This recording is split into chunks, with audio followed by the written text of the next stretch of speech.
Welcome to M news Bijapur. चलिए चलते हैं आज की खबरों की ओर। मनगुली कैनरा बैंक चोरी मामले में पुलिस को बड़ी सफलता। मनगुली कैनरा बैंक चोरी मामले में पुलिस को बड़ी सफलता मिली है। इस मामले में 15 आरोपियों को गिरफ्तार किया गया है। पुलिस ने इन आरोपियों से 39 किलो सोना, सोने के बिस्कुट और ज्वेलरी, 1.16 करोड़ रुपए नकद और चोरी के लिए इस्तेमाल किए गए वाहन बरामद किए हैं। कुल मिलाकर पुलिस ने 39.26 करोड़ रुपए से अधिक के चोरी हुए माल का पता लगाया है और सब कुछ अपने कब्जे में ले लिया है। यह मामला कर्नाटक पुलिस की एक और बड़ी सफलता बन गया है।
ಇಪ್ಪತ್ನಾಲ್ಕು ಮೇ ರಾತ್ರಿ ಕೆನರಾ ಬ್ಯಾಂಕ್ ಮನ್ಗುಡಿನಲ್ಲಿ ಒಂದು ದೊಡ್ಡ ಕಳ್ಳತನ ಪ್ರಕರಣ ದಾಖಲಾಗಿತ್ತು.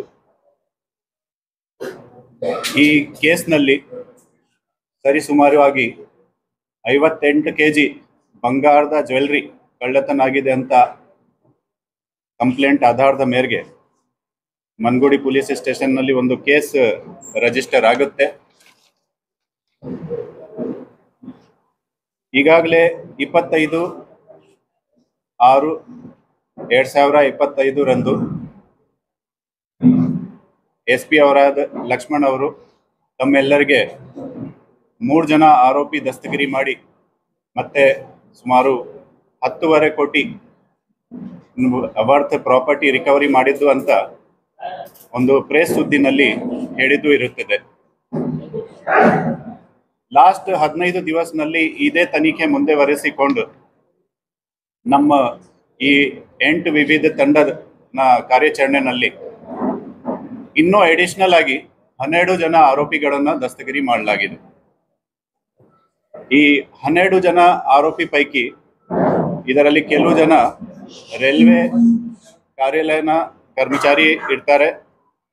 ಬಾಲರಾಜ್, ಬಾಬುರಾವ್ ಮತ್ತು ಸೋಲೋಮನ್ ಇವರು 3 ಜನ ರೈಲ್ವೆ ವಿಭಾಗದಲ್ಲಿ ಕರ್ಮಚಾರಿ ಇದ್ದಾರೆ. ಇವರು ತಮ್ಮ ಕಡೆಯಿಂದ ರೈಲ್ವೆ ವಿಭಾಗದ ಒಂದು ಟ್ರಕ್ನ ಸಹ ಈ ಕೃತ್ಯಕ್ಕೆ ಬಳಸ್ಕೊಳ್ಳಿಕ್ಕೆ ಸೌಲಭ್ಯ ಕೊಟ್ಟಿದ್ದಾರೆ. ಇನ್ನೊಂದು ಇದರಲ್ಲಿ 12 ಜನ ಪೈಕಿ ಇರಲ್ಲಿ ಮೊಹಮ್ಮದ್ ಆಸಿಫ್ ಅಂತ ಒಬ್ಬ ಈ ಬ್ಯಾಂಕ್ನ ಟ್ರೆಜರಿನ ಲಾಕ್ ಕೀನ ಡುಪ್ಲಿಕೇಶನ್ ಮಾಡ್ಕೊಂಡು ಕೊಟ್ಟಿದೆ. ಅದು ಸಹ ಈ ದಸ್ತಗಿರಿ ಟೀಮ್ನಲ್ಲಿ ಶಾಮೀಲಾಗಿದೆ. ಸೊ ಟೋಟಲ್ ಈಗ 15 ಜನ ಅರೆಸ್ಟ್ ಆಗಿದ್ದಾರೆ. ಫಸ್ಟ್ ಫೇಸ್ ನಲ್ಲಿ 3 ಜನ ದಸ್ತಗಿರಿ ಆಗಿತ್ತು. ಈಗ ಇನ್ನೂ ಅಡಿಷನಲ್ ಆಗಿ 12 ಜನ ದಸ್ತಗಿರಿ ಆಗಿದ್ದಾರೆ. ವಿವರ ಈ ಪ್ರೆಸ್ ನೋಟ್ ನಲ್ಲಿ ಕೋಲ್ಡ್ ಆಗಿದೆ. ಪ್ರಾಪರ್ಟಿ ರಿಕವರಿ ಪೈಕಿ ಹೋದ ಫಸ್ಟ್ ಪ್ರೆಸ್ ಮೀಟ್ ನಲ್ಲಿ ಸುಮಾರು 10.75 ಕೋಟಿ ವರ್ತ್ದು ಪ್ರಾಪರ್ಟಿ ರಿಕವರಿ ಆಗಿತ್ತು. ಈಗ ಲಾಸ್ಟ್ 15 ದಿವಸನ ಕಾರ್ಯಾಚರಣೆಯಲ್ಲಿ ಮೆಲ್ಟೆಡ್ ಗೋಲ್ಡ್, ಬಂಗಾರದ ಜ್ಯುವೆಲ್ರಿ, ಕತ್ತೆಗೆ ಬಳಸಿದ ವೆಹಿಕಲ್ಗಳನ್ನು ಮತ್ತೆ ಕ್ಯಾಶ್ ಸೇರಿ ಸುಮಾರು 39.26 ಕೋಟಿ ವ್ಯಾಲ್ಯೂನ ಬೇರೆ ಬೇರೆ ಪ್ರಾಪರ್ಟಿ ರಿಕವರಿ ಆಗಿದೆ. ಸೊ ಇದಲ್ಲದೆ ಇದರಲ್ಲಿ ಇನ್ನೊಂದು ನೋಡಬೇಕಾದ ತಥ್ಯ ಏನಂದ್ರೆ, ಸ್ಟಾರ್ಟಿಂಗ್ ನಲ್ಲಿ ಕಂಪ್ಲೇಂಟ್ ಕೊಡುವಾಗ ಬ್ಯಾಂಕ್ ವತಿಯಿಂದ 58 kg ಸುಮಾರು ಬಂಗಾರದ ಜ್ಯುವೆಲ್ರಿ ಬಗ್ಗೆ ಕಂಪ್ಲೇಂಟ್ ಆಗಿತ್ತು. ಮತ್ತು ಅವರು ಮರು ಅಧ್ಯಯನ ಅದನ್ನು ಮಾಡಿ ಗ್ರಾಸ್ ವೇಟ್ ಬದಲಾಗಿ ಈಗ ನೆಟ್ ವೇಟ್ ನೋಡಿದ್ರೆ ಸುಮಾರು 40 kg 700 ಗ್ರಾಮ್ ನೆಟ್ ವೇಟ್ ತೂಕ ಗೋಲ್ಡ್ ಹೋಗಿದೆ ಅಂತ ನಮಗೆ ಅಪ್ಡೇಟ್ ಮಾಡಿದ್ದಾರೆ. ತನಿಖೆನಲ್ಲಿ ಅದನ್ನು ಕೂಡ ಪಡಿಸಿದ್ದೀವಿ.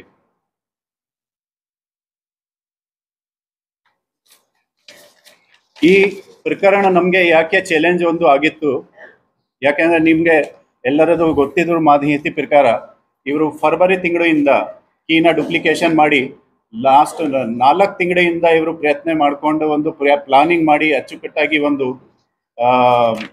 ಕಳ್ಳತನ ಪ್ರಕರಣ ಒಂದು ಎಸಗಿದ್ದಾರೆ.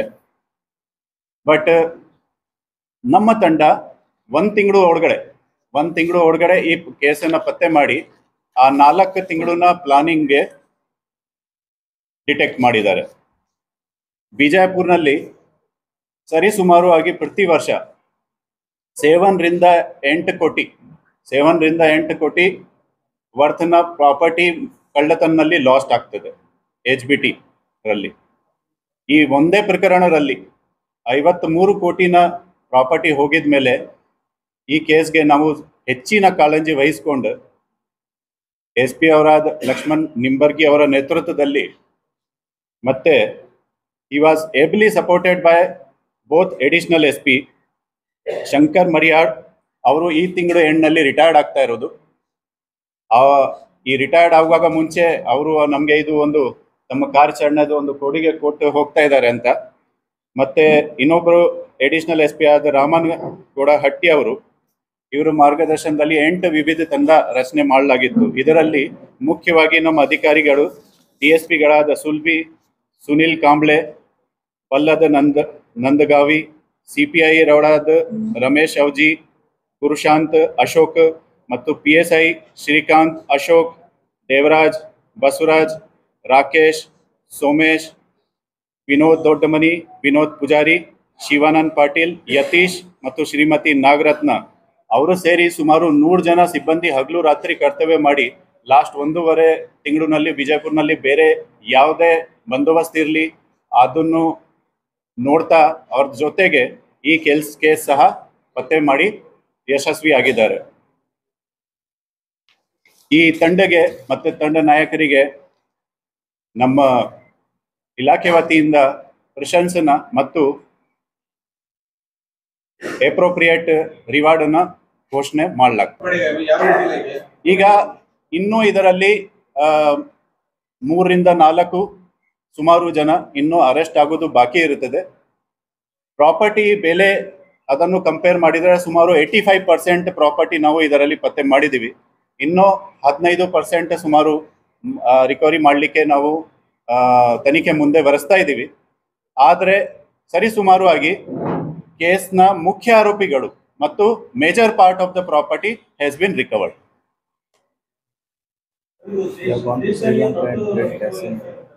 ಈಗ ನೆಕ್ಸ್ಟ್ ಇದರಲ್ಲಿ ಏನು ರೋಚಕ ತಥ್ಯಗಳು ಇದೆ, ನಮ್ಮ SP ಅವರು ಹೇಳಲಿಕ್ಕೆ ಬಯಸ್ತಾರೆ. ಪ್ಲೀಸ್. ನಮ್ಮ ಉತ್ತರ ವಲಯದ IGP ಸರ್ ಆದಂತಹ ಶ್ರೀ ಚೇತನ್ ಸಿಂಗ್ ರಾಥೋರ್ ಸರ್ ಅವರು ಇವತ್ತು ವಿಜಯಪುರ ಜಿಲ್ಲಾ ಪೊಲೀಸ್ ತಂಡ ಮಾಡಿರುವಂಥ ಕಾರ್ಯಾಚರಣೆಗೆ ಹೆಮ್ಮೆ ಪಟ್ಟು ಪ್ರಶಂಸೆಯನ್ನು ಪಟ್ಟು ಇವತ್ತು ಖುದ್ದಾಗಿ ಅವರೇ ವಿಜಯಪುರಕ್ಕೆ ಬಂದು ಪ್ರೆಸ್ ಮೀಟ್ ಮಾಡಿ ತಮಗೆ ಈ ಪ್ರಕರಣದ ಎಲ್ಲ ಅಂಶಗಳನ್ನು ಸರ್ ತಮ್ಮ ಗಮನಕ್ಕೆ ತೊಗೊಂಬಂದಿದ್ದಾರೆ. ಇದು ಯಾಕೆ ನಮಗೆ ಚಾಲೆಂಜಿಂಗ್ ಆಗಿತ್ತು ಮತ್ತು ಯಾಕೆ ಇದು ಒಂದು ಮಹತ್ವದಾಗಿತ್ತು ಅಂತಂತಂದರೆ, it was a prestige issue for the police department ಈ ಕೇಸ್. ಸೊ ಕೆನರಾ ಬ್ಯಾಂಕ್ ಅಧಿಕಾರಿಗಳು ಬಂದು ಹೇಳಿದಾಗ್ಲೂ ಕೂಡ ನಾವು ಹೇಳಿದ್ವಿ, it is a challenging case but will do it ಅಂತಂತೇಳಿ ಅವ್ರಿಗೆ ಫ್ರಮ್ ದ ಡೇ ಒನ್ ನಾವು ಹೇಳ್ತಾ ಇದ್ವಿ. ಇದರಲ್ಲಿ ಮೊದಲನೇ ಆರೋಪಿ ಆದಂಥ ವಿಜಯ್ ಮೇರಿಯಾಳ್ ಏನಿದ್ದಾನೆ, ಈತ ಬ್ಯಾಂಕ್ ಮ್ಯಾನೇಜರ್ ಇದ್ದು ಈತ ಮಾರ್ಚ್ ಮತ್ತು ಏಪ್ರಿಲ್ ತಿಂಗಳಲ್ಲೇ ಕೆಲಸ ಮಾಡ್ತಿರ್ಬೇಕಾದ್ರೆ ಕೀಸ್ಗಳನ್ನು ಡುಪ್ಲಿಕೇಟ್ ಮಾಡೋದಕ್ಕೆ ಕೊಟ್ಟಿರ್ತಾನೆ. ಆ ಡುಪ್ಲಿಕೇಟ್ ಮಾಡಿದಂಥ ಕೀಗಳನ್ನು ಪ್ರಮುಖ ಇನ್ನೊಬ್ಬ ಈ ಎಂಟೈರ್ ಕ್ರೈಮ್ನ ಎಪಿಸೋಡಿನ ಪ್ರಮುಖ ಆರೋಪಿಯಾದಂಥ ಚಂದ್ರಶೇಖರ್ ನೆರಲ್ಲ ಏನಿದ್ದಾನೆ, ಅವನ ಜೊತೆಗೆ ಬಂದು ಈ ಕೀಸ್ಗಳನ್ನು ಬ್ಯಾಂಕ್ ಒಳಗಡೆ ಬಂದು ಟೆಸ್ಟ್ಗಳನ್ನು ಮಾಡಿರ್ತಾನೆ, ಕೀ ಆಪ್ರೇಟ್ ಆಗ್ತಾ ಇದೆಯೋ ಇಲ್ಲ ಅಂತಂತೇಳಿ. ಯಾವಾಗ ಅವರು ಮಾರ್ಚ್ ಆ್ಯಂಡ್ ಏಪ್ರಿಲಲ್ಲಿ ಈ ಕೀಸ್ಗಳು ಆಪ್ರೇಟ್ ಆಗೋದು ಸಕ್ಸಸ್ ಆಗುತ್ತೆ, ಅವರು ವಿಜಯ್ ಮೇರಿಯಾಳ್ ಬ್ಯಾಂಕ್ ಮ್ಯಾನೇಜರ್ ಇದ್ದಾಗಲೇ ಪ್ಲ್ಯಾನ್ ಮಾಡ್ತಾರೆ, ಅದಕ್ಕೆ ವಿಜಯ್ ಮೇರಿಯಾಳ್ ಒಪ್ಪಲ್ಲ. ಸೊ ಒಂದು ಮಂಗಳೂರು ರೀತಿ ಬ್ಯಾಂಕನ್ನು ಹೇಗೆ ದರೋಡೆ ಮಾಡಿದ್ರು ಆ ರೀತಿ ಮಾಡಬೇಕು ಅಂತ ಅವ್ರದ್ದು ಆಲೋಚನೆಯಲ್ಲಿರುತ್ತೆ. ಬಟ್ ವಿಜಯ್ ಮೇರಿಯಾಳು ಅದಕ್ಕೆ ಒಪ್ಪಲ್ಲ. ಅವನು ಅಲ್ಲೇ ಕೆಲಸ ಮಾಡ್ತಿರ್ಬೇಕಾದ್ರೆ ಇದು ಆದರೆ ಸಮಸ್ಯೆ ಆಗುತ್ತೆ ಅಂತಂತ ಹೇಳಿ ಆ ಪ್ಲ್ಯಾನನ್ನು ಡ್ರಾಪ್ ಮಾಡಿಬಿಟ್ಟು ಈತ ಮೇದಲ್ಲಿ ಟ್ರಾನ್ಸ್ಫರ್ ಆಗ್ತಾನೆ ರೂನಿಯಾಳ್ ಬ್ರಾಂಚಿಗೆ. ಆ ಟ್ರಾನ್ಸ್ಫರ್ ಆದ 15 ದಿನಕ್ಕೆ ಈ ರೀತಿಯಾದಂಥ ಒಂದು ಪ್ಲ್ಯಾನನ್ನು ಎಕ್ಸಿಕ್ಯೂಟ್ ಮಾಡ್ತಾರೆ. ಪ್ರಮುಖ ಆರೋಪಿಯಾದಂತಹ ಚಂದ್ರಶೇಖರ್ ನೆರಳ ಏನಿದ್ದಾನೆ, ಈತ ಒಬ್ಬ MBA ಪದವೀಧರ. ಈತ ಒಂದು ಇಂಗ್ಲೀಷ್ ಮೀಡಿಯಂ ಸ್ಕೂಲಿನ ಒಬ್ಬ ಚೇರ್ಮನ್ ಆಗಿದ್ದಾನೆ. ಈತ ಮುಂಚೆ ಸಿಂಡಿಕೇಟ್ ಬ್ಯಾಂಕಲ್ಲಿ ಎಂಪ್ಲಾಯಿ ಆಗಿ ಅಲ್ಲಿ ಕೂಡ ತಪ್ಪನ್ನು ಮಾಡಿ 2019ರಲ್ಲಿ ಕೆಲಸದಿಂದ ವಜಾಗೊಂಡಿರ್ತಾನೆ. ರಿಯಲ್ ಎಸ್ಟೇಟ್ ಕೆಲಸ ಮಾಡ್ತಾ ಇರ್ತಾನೆ. ಮತ್ತು ಈತ ಗೋವಾ ಮತ್ತು ಶ್ರೀಲಂಕಾದ ಕೊಲಂಬೋಗಳಲ್ಲಿ ಹೋಗಿ ಕ್ಯಾಸಿನೋ ಆಟ ಆಡುವಂಥ ಒಂದು ಚಟವನ್ನು ಹೊಂದಿರ್ತಾನೆ. ಈ ಕೃತ್ಯ ಮಾಡಬೇಕಾದ್ರೆ ಇವರು ಹಲವಾರು ಮೂವೀಸ್ಗಳನ್ನು ನೋಡಿದ್ದಾರೆ. Drishyam 1, 2, lucky Bhaskar, catch me if you can, all web series, ಇವುಗಳನ್ನ ಎಲ್ಲವನ್ನ ನೋಡಿ ನೋಟ್ ಮಾಡಿದ್ದಾರೆ ಯಾವ್ಯಾವ ರೀತಿ ಮಾಡ್ಬೋದು ಅಂತಂತೇಳಿ. ಅದೇ ರೀತಿ ಯೂಟ್ಯೂಬ್ಸ್ಗಳಲ್ಲಿ ಎಲ್ಲೆಲ್ಲಿ ಬ್ಯಾಂಕ್ ಕಳ್ಳತನ ಆಗಿದೆ, ಕಳ್ಳತನವನ್ನು ಹೇಗೆ ಮಾಡಿದ್ದಾರೆ, ಪೊಲೀಸರು ಹೇಗೆ ಪತ್ತೆ ಮಾಡಿದ್ದಾರೆ, ಇವುಗಳ ಎಲ್ಲ ವಿಡಿಯೋಗಳನ್ನು ಕುರಿತು ಪರಿಶೀಲನೆ ಮಾಡಿದ್ದಾರೆ. ಅದೇ ರೀತಿ ಗೋಲ್ಡನ್ನು ಹೇಗೆ ಕರಗಿಸ್ಬೇಕು ಅನ್ನೋದನ್ನು ಕೂಡ ಯೂಟ್ಯೂಬ್ಸ್ಗಳಲ್ಲಿ ನೋಡಿ ಅಧ್ಯಯನ ಮಾಡಿದ್ದಾರೆ.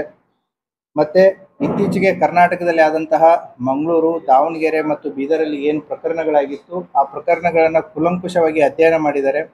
ಯಾವ್ಯಾವ ರೀತಿ ಟೆಕ್ನಾಲಜಿಯನ್ನು ಯೂಸ್ ಮಾಡಿದ್ದಾರೆ, ಯಾವ ರೀತಿ ಅವರು ಪೊಲೀಸರಿಗೆ ಸಿಕ್ಕಾಕೊಂಡಿದ್ದಾರೆ, ನಾವು ಯಾವ ರೀತಿ ತಪ್ಪಿಸ್ಕೋಬೇಕು ಅನ್ನೋದನ್ನು ಕೂಡ ಅವರು ಅಧ್ಯಯನ ಮಾಡಿದ್ದಾರೆ. ಕಳ್ಳತನದಲ್ಲಿ ಯಾವೆಲ್ಲ ತಂತ್ರಜ್ಞಾನವನ್ನು ಉಪಯೋಗಿಸಬೇಕು ಅನ್ನೋದನ್ನು ನೋಡಿದ್ದಾರೆ. ಇಲ್ಲಿ ವಾಕಿ ಟಾಕೀಸ್ಗಳನ್ನು ಅವರು ಯೂಸ್ ಮಾಡಿದ್ದಾರೆ ಕಮ್ಯುನಿಕೇಷನ್ಗೋಸ್ಕರ. ಅದೇ ರೀತಿ ಯಾವ ದಿನದಿಂದ ಮಾಡಬೇಕು, ಯಾವ ದಿನಾಂಕದಿಂದ ಮಾಡಬೇಕು ಅನ್ನೋದನ್ನು ಕೂಡ it's a pre plan. May 23 RCB versus Sunrisers Hyderabad match ಇರುತ್ತೆ. ಸೊ ಅವತ್ತಿನ ದಿನ ಮಾಡಬೇಕು ಅಂದರೆ ಅವತ್ತು RCB ವಿನ್ ಆಗಿತ್ತು ಅಂತಂದರೆ ಅದು ಮುಹೂರ್ತ 23ಕ್ಕೆ ಫಿಕ್ಸ್ ಆಗಿತ್ತು. RCB ಅವತ್ತು ಸೋಲುತ್ತೆ. 24ನೇ ದಿನ ವೆದರ್ ಕಂಡೀಷನ್ಸ್ ನೋಡಿದಾಗ ಮನಗೂಳಿಯಲ್ಲಿ ದ ಚಾನ್ಸಸ್ ಆಫ್ ರೇನ್ 80% ಇರುತ್ತೆ. So the timing is from 6 to 11 ಇರುತ್ತೆ. ಸೊ ಈ ಮಳೆ ಆಗುವಂಥ ಸಂದರ್ಭದಲ್ಲಿ ನೀವು ಜನರಲಿ ಕಳ್ಳತನ ನೋಡಿದರೆ ರಾತ್ರಿ 12ರಿಂದ ಬೆಳಿಗ್ಗೆ 4 ಗಂಟೆ ಒಳಗಡೆ ಆಗ್ತಾ ಇರುತ್ತೆ. But they have selected the time for the evening 6 to 10 o'clock based upon the weather conditions. ಮಳೆ ಆಗ್ತಾ ಇರುತ್ತೆ, ಜನ ಇರಲ್ಲ ಅಂತಂತ ಹೇಳಿ. ಮತ್ತು ಅದು 4 Saturday ಮತ್ತು ಸಂಡೇ. ಆಮೇಲೆ ಇವರು ಈ ವಾಕಿ ಟಾಕಿ ಯಾಕೆ ಯೂಸ್ ಮಾಡ್ತಾರೆ ಅಂತಂದರೆ, ಇದರಲ್ಲಿ ರೈಲ್ವೆ ಡಿಪಾರ್ಟ್ಮೆಂಟಲ್ಲಿ ಕೆಲಸ ಮಾಡಿದವರು ಇರ್ತಾರೆ. ರೈಲ್ವೆ ಇಲಾಖೆಯಲ್ಲಿ ವಾಕಿ ಟಾಕಿ ಬಳಸುವಂಥ ಒಂದು ಪರಿಣೀತಿ ಆಗಿರ್ಬೋದು, ಅವರಿಗೆ ಎಕ್ಸ್ಪರ್ಟೈಸು ಅದರಲ್ಲಿ ಇರುತ್ತೆ. ಅದೇ ರೀತಿ ಒಂದು ಏನಾದರೂ ಯಾರಾದರೂ ಬಂದರೆ ಅವ್ರಿಗೆ ಭಯಪಡಿಸೋದಕ್ಕೆ ಒಂದು ಲೈಟರ್ ಗನ್ ಇಟ್ಕೊಂಡಿರ್ತಾರೆ, ಅದನ್ನು ಭಯಪಡಿಸೋದಕ್ಕೆ. It is not the actual gun, lighter gun. ಅದೇ ರೀತಿ ತನಿಖೆ ಹಾದಿಯನ್ನು ತಪ್ಪಿಸ್ಕೋದಕ್ಕೆ ಕೇರಳ ಮತ್ತು ತಮಿಳುನಾಡಲ್ಲಾದಂಥ ಕಳ್ಳತನದ ವರದಿಗಳನ್ನು ಅಧ್ಯಯನ ಮಾಡಿ ಬ್ಲ್ಯಾಕ್ ಮ್ಯಾಜಿಕ್ ಅನ್ನು ಸೃಷ್ಟಿಸಿ ತನಿಖೆ ಹಾದಿಯನ್ನು ತಪ್ಪಿಸ್ಬೇಕು ಅನ್ನುವಂಥದ್ದನ್ನು ಕೂಡ ಮಾಡಿರ್ತಾರೆ. ಮತ್ತೆ ಈ ಕಾರ್ಯಾಚರಣೆಯಲ್ಲಿ ಅವರು ಒಂದು ಲಾರಿ ಮತ್ತೆ 2 ಇನೋವಾ 2 ಟೂ ವೀಲರ್ಗಳನ್ನು ಬಳಸಿರ್ತಾರೆ. ಈ ಲಾರಿಯನ್ನ ರೈಲ್ವೆ ಇಲಾಖೆಯ ಟ್ರಕ್ ಅನ್ನ ಯೂಸ್ ಮಾಡಿರ್ತಾರೆ. ಆ ರೈಲ್ವೆ ಇಲಾಖೆಯಲ್ಲಿ ಆ ಟ್ರಕ್ ಈ ಕಬ್ಬಿಣದ ಮೆಟೀರಿಯಲ್ಗಳನ್ನ ಡಿಸ್ಪೋಸ್ ಮಾಡೋದಕ್ಕೆ ಬಳಸುವಂತ ಒಂದು ಟ್ರಕ್. ಆ 23-24ಕ್ಕೆ ರೈಲ್ವೆ ಇಲಾಖೆಯಲ್ಲಿ ವಿಜಯಪುರಕ್ಕೆ ಕಬ್ಬಿಣವನ್ನ ನಾವು ಡಿಸ್ಪೋಸ್ ಮಾಡ್ತಾ ಇದೀವಿ ಅಂತೇಳಿ ಆಫಿಷಿಯಲ್ ರೆಕಾರ್ಡ್ಸ್ ಅನ್ನ ಕೂಡ ಕ್ರಿಯೇಟ್ ಮಾಡಿರ್ತಾರೆ. ಆ ಟ್ರಕ್ ಅನ್ನ ಮನಗುಳಿ ಅಂತ ಸುಮಾರು 30 ಕಿಲೋಮೀಟರ್ ದೂರದಲ್ಲಿರುವಂತಹ ಒಂದು ಟೋಲ್ ಅಲ್ಲಿ ಇಟ್ಟು ಅದನ್ನ ಸೆಂಟರ್ ಆಫ್ ಆಪರೇಷನ್ ತರ ಅದನ್ನ ಬಳಸ್ಕೊಂಡು ಅಲ್ಲಿಂದ ಈ ಟೂ ವೀಲರ್ಸ್ ಗಳನ್ನ ಆ ಟ್ರಕ್ ಅಲ್ಲೇ ಸಾಗಿಸೋದು ಮತ್ತೆ ಕದ್ದಂತ ಮಾಲನ್ನ ಆ ಟ್ರಕ್ ಅಲ್ಲೇ ಸಾಗಿಸುವಂತ ಒಂದು ಕಾರ್ಯವನ್ನು ಮಾಡಿರ್ತಾರೆ. ಈ ಇನೋವಾ 2 ಯೂಸ್ ಏನಾಗಿದೆ, ಒಂದು ಗೋವಾದಿಂದ ಬಂದಿರುತ್ತೆ, ಒಂದು ಹುಬ್ಳಿಯಿಂದ ಬಂದಿರುತ್ತೆ. ಸೊ ಇವ್ರನ್ನ ಲೋಕಲ್ ಟ್ರಾನ್ಸ್ಪೋರ್ಟಿಗೋಸ್ಕರ ಇನೋವಾಗಳನ್ನ ಯೂಸ್ ಮಾಡಿರ್ತಾರೆ. ಇಡೀ ಮನಗುಳಿ ಪಟ್ಟಣವನ್ನ ರೆಕ್ಕೆ ಮಾಡೋದಕ್ಕೆ ಟೂ ವೀಲರ್ಸ್ ಗಳನ್ನ ಯೂಸ್ ಮಾಡಿರ್ತಾರೆ. ಅದೇ ರೀತಿ ಇವರು ಬೆಂಗಳೂರಿಗೆ ಹೋಗ್ಬಿಟ್ಟು ಯಾರ್ಯಾರಿಗೆ ಯಾವ್ಯಾವ ವೇಷಭೂಷಣಗಳು ಬೇಕು ಅನ್ನೋದನ್ನ ಕೂಡ ಮೊದಲೇ ಡಿಸೈಡ್ ಮಾಡಿ ಆ ವೇಷಭೂಷಣಗಳನ್ನ ಖರೀದಿ ಮಾಡಿ ಅವ್ರಿಗೆ ಕೊಟ್ಟಿರ್ತಾರೆ. ಮತ್ತೆ ಅದರಲ್ಲಿ right man for the right job ಅನ್ನೋ ರೀತಿ CCTV ಎಕ್ಸ್ಪರ್ಟ್ಸ್ಗಳನ್ನು ಇದ್ದಾರೆ, ಎಲೆಕ್ಟ್ರಿಸಿಟಿ ಎಕ್ಸ್ಪರ್ಟ್ಸ್ಗಳನ್ನು ಇದ್ದಾರೆ, PhD ಮಾಡಿದಂಥ ಕಂಪ್ಯೂಟರ್ ಸೈನ್ಸ್ ಲೆಕ್ಚರರ್ಸ್ನು ಇದ್ದಾರೆ. ಸೊ ಎಲೆಕ್ಟ್ರಿಸಿಟಿ ಕಟ್ ಮಾಡೋದಕ್ಕೆ ಅಲ್ಲಿ ಇದ್ದಂಥ ಹೈ ಮಾಸ್ಕ್ ಲೈಟ್ ಅನ್ನ ತಾವು ನೋಡಿರ್ಬೋದು. 23ರ ರಾತ್ರಿ ಅದನ್ನ ಹೈ ಮಾಸ್ಕ್ ಲೈಟ್ ಕಟ್ ಮಾಡ್ತಾರೆ, ಸೊ ದಟ್ ಅಲ್ಲಿ ಕತ್ಲಾಗ್ಲಿ ಇದನ್ನ ಎಕ್ಸಿಕ್ಯೂಟ್ ಮಾಡಬೇಕು ಅಂತಂತೇಳಿ. ಅದೇ ರೀತಿ ಎಲ್ಲೆಲ್ಲಿ ಕ್ಯಾಮ್ರಾಗಳಿದೆ ಕ್ಯಾಮ್ರಾಗಳನ್ನ ಡಿಸ್ಕನೆಕ್ಟ್ ಮಾಡೋದು, ಕ್ಯಾಮ್ರಾಗಳ ದಿಕ್ಕನ್ನು ಬದಲಾಯಿಸುವುದು, ಮತ್ತೆ ಏನು ಈ DVRಗಳನ್ನ ಎಲ್ಲೆಲ್ಲಿ ಆಫ್ ಮಾಡಬೇಕು ಅದನ್ನ ಯಾವ ರೀತಿ ಫಾರ್ಮ್ಯಾಟ್ ಮಾಡಿ ಮತ್ತೆ ಯಾವ ರೀತಿ ಡಿಸ್ಪೋಸ್ ಮಾಡಬೇಕು ಅನ್ನೋದನ್ನ ಕೂಡ ಅದನ್ನ ಮಾಡಿದ್ದಾರೆ. ಸೊ ಇನ್ನೊಬ್ಬ ಆರೋಪಿ ಸುನಿಲ್ ಮೋಕಾ ಏನಿದ್ದಾನೆ, ಇವತ್ತ ಚಂದ್ರಶೇಖರ್ನ PA ಆಗಿದ್ದು ಚಂದ್ರಶೇಖರ್ನ ಕಾರ್ನ ಡ್ರೈವರ್ ಆಗಿರ್ತಾನೆ. ಅದೇ ರೀತಿ ಬಾಲರಾಜ್ ಏನಿದ್ದಾನೆ, ಈತ ರೈಲ್ವೆ ಇಲಾಖೆಯಲ್ಲಿ ಚೀಫ್ ಡಿಪೋ ಮೆಟೀರಿಯಲ್ ಸೂಪರಿಂಟೆಂಡೆಂಟ್ ಆಗಿದ್ದಾನೆ. ಈತ BSc ಬಯೋಟೆಕ್ನಾಲಜಿ ಮಾಡಿರ್ತಾನೆ. ಈತ ಲಾರಿಯನ್ನು ಒದಗಿಸೋದು ಮತ್ತೆ ಏರಿಯಾ ವಾಚು ದೆನ್ ಈ ಎಲ್ಲ ಕಾರ್ಯಗಳನ್ನು ಅವನು ಮಾಡ್ತಾ ಇರ್ತಾನೆ. ಅದೇ ರೀತಿ ಇನ್ನೊಬ್ಬ ಆರೋಪಿ ಗುಂಡು ಜೋಸೆಫ್ ಅಂತ ಏನಿದ್ದಾನೆ, ಈತ BE ಮೆಕ್ಯಾನಿಕಲ್. ಈತ ಅಡ್ಮಿನ್ ಇನ್ಚಾರ್ಜ್ ಆಗಿ ಅದೇ ಸ್ಕೂಲಲ್ಲಿ ಕೆಲಸ ಮಾಡ್ತಾ ಇರ್ತಾನೆ. ಈತ CCTV ಎಕ್ಸ್ಪರ್ಟ್. ಸೊ CCTVಗಳ ಡೈವರ್ಟ್ ಹೇಗೆ ಮಾಡೋದು, ಮೆಮ್ರಿ ಹೇಗೆ ತೆಗೆಯೋದು, DVRನ ಹೇಗೆ ಡಿಸ್ಟ್ರಾಯ್ ಮಾಡೋದು, ಇವುಗಳಲ್ಲಿ ಆತ ಎಕ್ಸ್ಪರ್ಟ್. ಅದೇ ರೀತಿ ಚಂದನ್ ರಾಜ್ ಅಂತ ಏನು ಆರೋಪಿ ಇದ್ದಾನೆ, ಈತ ನರೇಲನ ಜೊತೆ ಆತನ ಶಾಲೆಯಲ್ಲೇನೆ ಅಕೌಂಟೆಂಟ್ ಆಗಿ ಕೆಲಸ ಮಾಡ್ತಾ ಇರ್ತಾನೆ. ಈತ ಪಾರ್ಟ್ ಆಫ್ ದ ಪ್ಲಾನಿಂಗ್ ಇರ್ತಾನೆ. ಈ ಏನು ಸಿಕ್ಕಿ ಬಿದ್ದಿದ್ದಾರೆ ಈ ಆರೋಪಿಗಳಲ್ಲಿ 2 ಜನರು ಈ ಬ್ಯಾಂಕಲ್ಲಿ ಮೊದಲೇ ಲೋನ್ ತೊಗೊಂಡಿದ್ದಾರೆ. ಸೊ ಆ ಲೋನ್ ತಗೋಬೇಕಾದಾಗ ಬ್ಯಾಂಕಿನ ಒಳಗಡೆ ಬಂದು ಬ್ಯಾಂಕಲ್ಲಿ ಹೇಗಿದೆ ಏನಿಲ್ಲ ಅನ್ನೋದನ್ನ ಎಲ್ಲ ಪರಿಶೀಲನೆಯನ್ನ ಕೂಡ ಮಾಡಿದ್ದಾರೆ. ಈತ ಫೆಬ್ರವರಿ ತಿಂಗಳಲ್ಲಿ ವಿಜಯ್ ಮೇರಿಯಾಳ್ ಮ್ಯಾನೇಜರ್ ಇದ್ದಾಗಲೇ ಕೂಡ ಸುಮಾರು 10 ಲಕ್ಷದಷ್ಟು ಲೋನನ್ನ ಅದೇ ಬ್ಯಾಂಕಲ್ಲಿ ತಗೊಂಡಿರ್ತಾನೆ. ಹೋಗೋದು ಬರೋದನ್ನ ಇಟ್ಕೊಂಡಿರ್ತಾನೆ. ಬ್ಯಾಂಕಿನ ಒಳಗಡೆ ಹೇಗಿದೆ ಏನಿಲ್ಲ ಅನ್ನುವಂಥ ಮಾಹಿತಿಯನ್ನ ಈತ ಕಲೆಕ್ಟ್ ಮಾಡಿರ್ತಾನೆ. ಅದೇ ರೀತಿ ಪೀಟರ್ ಚಾಂದ್ ಅಂತ ಏನಿದ್ದಾನೆ, ಈತನು ಕೂಡ ಈ ಪ್ರಕರಣದ ಪ್ರಮುಖ ಆರೋಪಿ. ಈತ MSc ಮಾಡಿದ್ದು ಮತ್ತೆ PhDನೂ ಮಾಡಿದ್ದಾನೆ. ಈತ ಅತಿಥಿ ಗೆಸ್ಟ್ ಲೆಕ್ಚರರ್ ಅಂತ ಕೆಲಸ ಮಾಡ್ತಾನೆ. ಇವನು ವಾಕಿ ಟಾಕಿಗಳನ್ನು ಹೇಗೆ ಯೂಸ್ ಮಾಡಬೇಕು ಹೇಗಿಲ್ಲ ಅನ್ನೋದನ್ನ ಕೂಡ ಈತ ಮಾಡ್ತಾನೆ. ಮತ್ತೆ ವಾಚ್ ಮಾಡೋದು ಮತ್ತೆ ಕಮ್ಯುನಿಕೇಶನ್ಸ್ಗಳನ್ನು ಕೊಡೋದು ಇದನ್ನ ಉಸ್ತುವಾರಿಯಾಗಿರುತ್ತೆ. ಈತ ಅತಿಥಿ ಉಪನ್ಯಾಸಕರ ಸಂಘದ ರಾಜ್ಯ ಕಾರ್ಯದರ್ಶಿನೂ ಕೂಡ ಆಗಿದ್ದಾನೆ. ಅದೇ ರೀತಿ ಬಾಬುರಾವ್ ಅಂತ ಏನು ಆರೋಪಿ ನಂಬರ್ 8 ಇದ್ದಾನೆ, ಈತ ರೈಲ್ವೆ ಇಲಾಖೆಯಲ್ಲಿ ಆ ಲಾರಿ ಡ್ರೈವರ್ ಆಗಿ ಕೆಲಸ ಮಾಡ್ತಾ ಇದ್ದಾನೆ. ಆಮೇಲೆ ಸುಸೈರಾಜ್ ಅಂತ ಏನಿದ್ದಾನೆ ಇನ್ನೊಬ್ಬ ಆರೋಪಿ ನಂಬರ್ 9 ಅವನು. ಈತ ಆ ಶಾಲೆಯ ವಾಚ್ಮನ್ ಆಗಿ ಕೆಲಸ ಮಾಡ್ತಾ ಇದ್ದಾನೆ. ಈ ಪ್ರಕರಣದಲ್ಲಿನೂ ಕೂಡ ಆತನನ್ನ ವಾಚ್ಮನ್ ತರ ಬ್ಯಾಂಕಿನ ಹೊರಗಡೆ ಚಲನವಲಗಳನ್ನ ಗುರ್ಸೋದಕ್ಕೆ ಮತ್ತೆ ಹೋಗೋ ಬರೋರುಗಳನ್ನ ಕಮ್ಯುನಿಕೇಟ್ ಮಾಡೋದಕ್ಕೆ ಕೂಡ ಈತನನ್ನ ಬಳಸ್ಕೊಂಡಿದ್ದಾರೆ. ಅದೇ ರೀತಿ ವಿಜಯ್ ಮೇರಿಯಾಳ್ನ ತಮ್ಮ ಅನಿಲ್ ಮೇರಿಯಾಳ್, ವಿಜಯ್ ಮೇರಿಯಾಳ್ ಏನು ಬ್ಯಾಂಕ್ ಮ್ಯಾನೇಜರ್, ಅವನ ತಮ್ಮ ಅನಿಲ್ ಮೇರಿಯಾಳು ಕೂಡ ಇದರಲ್ಲಿದ್ದಾನೆ. ಈತ ಏನು ಚಂದ್ರಶೇಖರ್ನ ಪರ್ಸನಲ್ ಡ್ರೈವರ್ ಆಗಿ ಕೆಲಸ ಮಾಡ್ತಾ ಇರ್ತಾನೆ. ಈತನನ್ನ ಗೋವಾಗೆ ಹೋಗೋದು, ಶ್ರೀಲಂಕಾಕ್ಕೆ ಹೋಗೋದು, ಕ್ಯಾಸಿನೋಗಳಿಗೆ ಕರ್ಕೊಂಡು ಹೋಗೋದು. ಅನಿಲ್ ಮೇರಿಯಾಳು ಕೂಡ ವಿಜಯ್ ಮೇರಿಯಾಳ್ನ ತಮ್ಮನಾಗಿದ್ದು ಚಂದ್ರಶೇಖರ್ನ ಡ್ರೈವರ್ ಆಗಿ ಕೆಲಸ ಮಾಡ್ತಾ ಇರ್ತಾನೆ. ಸೋಲೋಮನ್ ಅಂತಂತೇಳಿ ಏನು ಆರೋಪಿ ಇದ್ದಾನೆ, ಈತ CCTV ಹ್ಯಾಂಡ್ಲರು. ಇವನು ಡಿಪ್ಲೊಮಾ ಇನ್ ಕಂಪ್ಯೂಟರ್ ಸೈನ್ಸ್. ಇವನು ರೈಲ್ವೆ ಇಲಾಖೆಯಲ್ಲಿ ಟೆಕ್ನಿಷಿಯನ್ ಆಗಿ ಕೆಲಸ ಮಾಡ್ತಾ ಇರ್ತಾನೆ.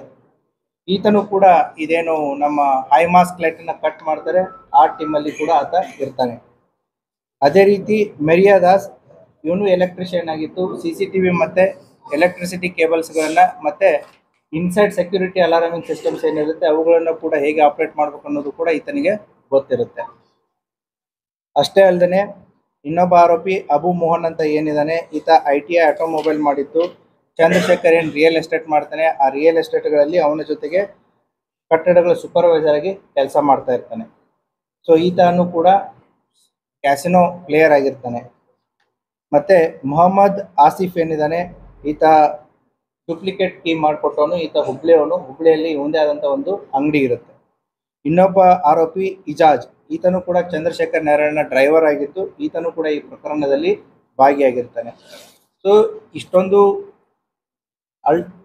ಎಲ್ಲ ಪ್ಲ್ಯಾನ್ಗಳನ್ನು ಮಾಡಿ ಈ ಪ್ರಕರಣವನ್ನು ಅವರು ಮಾಡಿರ್ತಾರೆ. ನಮ್ಮ ಪೊಲೀಸ್ ಇಲಾಖೆಯ ಹಿರಿಯ ಅಧಿಕಾರಿಗಳಾದಂತಹ ಫ್ರಮ್ ದ ಡೇ ಒನ್ ನಮ್ಮ IGP ಸರ್ ಆದಂಥ ಚೇತನ್ ಸಿಂಗ್ ರಾಥೋರ್ ಸರ್ ಅವರು ಶಾಂತವಾದಂಥ ಒಂದು ವಾತಾವರಣವನ್ನು ನಮಗೆ ಕಲ್ಪಿಸಿಕೊಟ್ಟು ಸೂಕ್ತವಾದಂಥ ಸಮಯ ಸಂದರ್ಭಗಳಲ್ಲಿ ಇನ್ವೆಸ್ಟಿಗೇಷನ್ ಟೀಮಿಗೆ ಗೈಡ್ ಮಾಡಿ, so with lot of patience, ಯಾವುದೇ ರೀತಿಯಾದಂಥ ಪ್ರೆಷರು ನಮ್ಮ ಇನ್ವೆಸ್ಟಿಗೇಷನ್ ತಂಡದ ಮೇಲೆ ಬರದ ಹಾಗೆ, ಅದೇ ರೀತಿ ನಮ್ಮ ಪೊಲೀಸ್ ಇಲಾಖೆ ಹಿರಿಯ ಅಧಿಕಾರಿಗಳಾದಂಥ ADG L&O ಹಿತೇಂದ್ರ ಸರ್ ಅವರಾಗಲಿ ಮತ್ತು DGP ಸರ್ ಅಂತ ಸಲೀಂ ಸರ್ ಅವರಾಗಲಿ ತನಿಖಾ ತಂಡಕ್ಕೆ ಯಾವ್ಯಾವ ರೀತಿ ಸಹಾಯ ಸಹಕಾರ ಮತ್ತು ಪ್ರೋತ್ಸಾಹ ಬೇಕು ಎಲ್ಲ ರೀತಿಯಂಥ ಸಹಾಯ ಸಹಕಾರವನ್ನು ಕೊಟ್ಟಿರೋದ್ರಿಂದ ಇವತ್ತು ನಮ್ಮ ವಿಜಯಪುರ ಜಿಲ್ಲೆಯ ಪೊಲೀಸ್ ತಂಡ ಇದನ್ನು ಪತ್ತೆ ಹಚ್ಚೋದ್ರಲ್ಲಿ ಯಶಸ್ವಿಯಾಗಿದೆ. ಇದರಲ್ಲಿ ಸುಮಾರು 100ಕ್ಕಿಂತಲೂ ಹೆಚ್ಚು ಸಿಬ್ಬಂದಿ ಇನ್ವಾಲ್ವ್ ಆಗಿ ಕೆಲಸ ಮಾಡಿದ್ದಾರೆ. So along with our IGP ಸರು ನಮ್ಮ ತನಿಖಾ ತಂಡದ ಎಲ್ಲ ಅಧಿಕಾರಿ ಮತ್ತು ಸಿಬ್ಬಂದಿ ವರ್ಗದವರಿಗೆ ಹೃತ್ಪೂರ್ವಕವಾಗಿ ಅಭಿನಂದನೆಗಳನ್ನು ಸಲ್ಲಿಸುತ್ತೆ. Thank you.